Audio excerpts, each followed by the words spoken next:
How big a part confidence? Yeah. I think it's key. Yeah. I don't think you'll ever hear any player who's not confident in himself or having that confidence to succeed really. Anything in life, you need, as a competitor, you need that confidence and believe in yourself.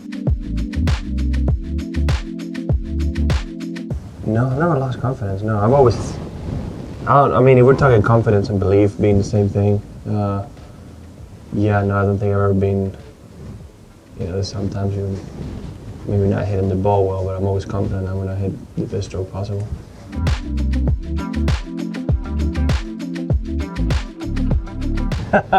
You need to ask me that question. I'm the farthest thing from technical that possibly is. I'm completely feel. I hate being technical. I really don't like it.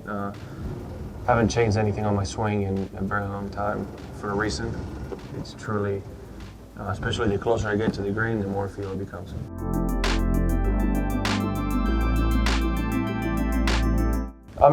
So when I started playing golf, the big name was Sergio. So I grew up watching Sergio. But then the more I got into the game, the more I learned about Sevi. So the more it inspired me, not only how he played golf and what he could do, but how he could basically, how he brought people together, right? How he had crowds and people wanting to play golf, and how golf changed in Europe, and in Spain, thanks to him. It's amazing, right? They would tell me, I think when Sevi started playing golf, there was a couple hundred courses in Spain. When he stopped, like 15,000, something like that, whatever the number is. And then when he started playing golf, there was like 50,000 golf licenses in Spain. When he finished, there was 350,000. So that's kind of what drove me more, right? That passion that he had as well to take the game of golf to the next level, and basically how he could, bring people together to watch him play and bring people to play golf.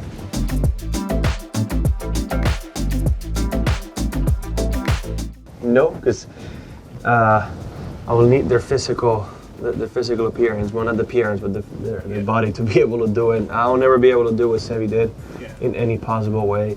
Never be able to do what Ollie's been able to do, and never be able to do what Sergio does. I just don't move the same way. So I try to copy a little bit, try to be as charismatic as Sevi. I would love to. It's hard to. It's hard to, but I try to be in that sense, like that. Try to have that aura he had around him, or that passion, where try to do a lot of things that he did more than just the game. I learned from what they did a lot. I watched a lot of videos, but it's hard to copy those guys. And we're talking about some of the best short game players in history. So it's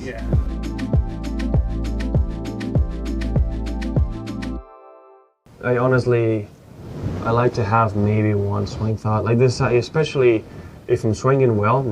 If I'm not fully swinging well, I can have one that's going to allow me just one thing to remember, right? Like sometimes it's like just take the club outside, just do this, do that. It's one thing to remember that allows me to forget about the rest. And honestly, that only usually happens with a longer iron. Shorter irons, You're on autopilot. No thought. It's just aim and hit. That's about it.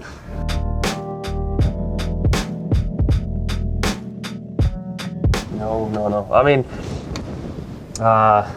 Surprisingly for a lot of people now, I was a terrible ball striker up until I got to college. What came easy to me was short game, because it's where I practiced the most. But I was a horrible ball striker, and that took work. It took me to go to college and meeting some people in the U.S. That taught me, to make me understand my swing and how to hit it better. And once I understood that, I became one of the best ball players on tour, which even in college as well, which it's a big 360 in the game. But I was not a good ball striker whatsoever.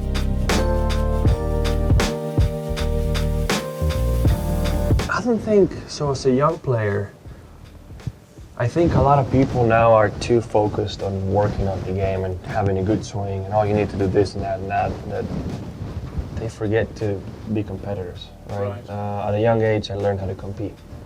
The way I practiced was chipping games, putting games, whatever games. Bet you can do this, but you can't do that. It's as simple as that. I would always bet. I would always play for probies. When I was really young, my dad had me convinced that the worst balls were the best because they were cheaper. Right.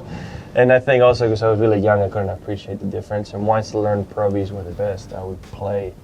Remember, I would go to there was a hole 15 on my course at a lake. I would go fish probies out. They were old, but I would fish them out, and then I would bet them on the putting green and chipping games. We bet in those Pro Vs, the people didn't know, but the new ones against what I had, and that was my way to get golf balls, and that's my way. What we did when we were kids, everything was a competition. I never, ever, until my 11th grade when I went to a golf academy in Spain, I would ever just sit down and hit balls just for practice. It was hardly ever did that. No, those times that I lost, there was some intense games, but then it got to a point where I got good enough in the national level and I got Pro Vs, but I'm talking when I was young. I was 10, 11, that was my way to get them.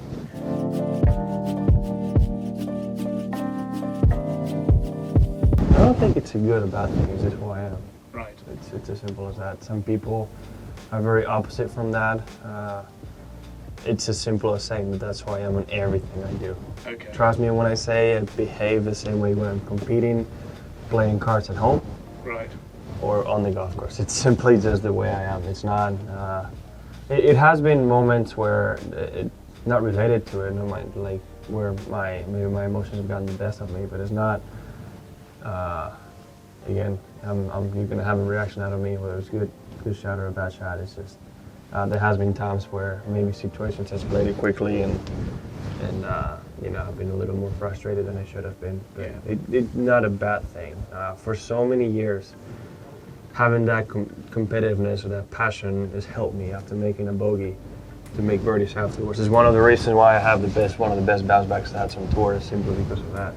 There's been times that I've tried and I'm going to say, okay, I'm going to play 18 holes smiling, being happy without getting mad, and I can't play golf. There's not a chance I should on the par, and I've tried it before, and it's bad. Because it's simply going against who I am. A bit like McEnroe, maybe?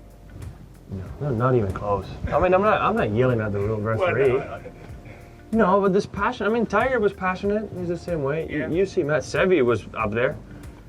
yeah. You know what he's saying? It's just nowadays with social media, everybody captures everything that you see, but it's as simple as that. I mean, no, I'm not McEnroe. That's a little far from where I'm at.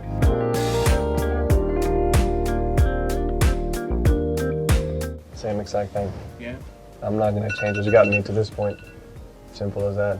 I've seen a lot of people that have tried to change things once they've gone on tour, or even after winning majors, because they felt they had to change them, and their careers have gone down from there. So I haven't changed my golf game in a long time. I don't think I have to change. I just simply need to be getting better with what I know I can do and what I'm good at, and slowly get better. I know my time will come. Okay. More of the same then? Yeah, I don't believe I need to change. Obviously, I mean, it's a pressure of growing as a player and learning. I won major championships, but I don't think when it comes to the golf game, anything needs to change.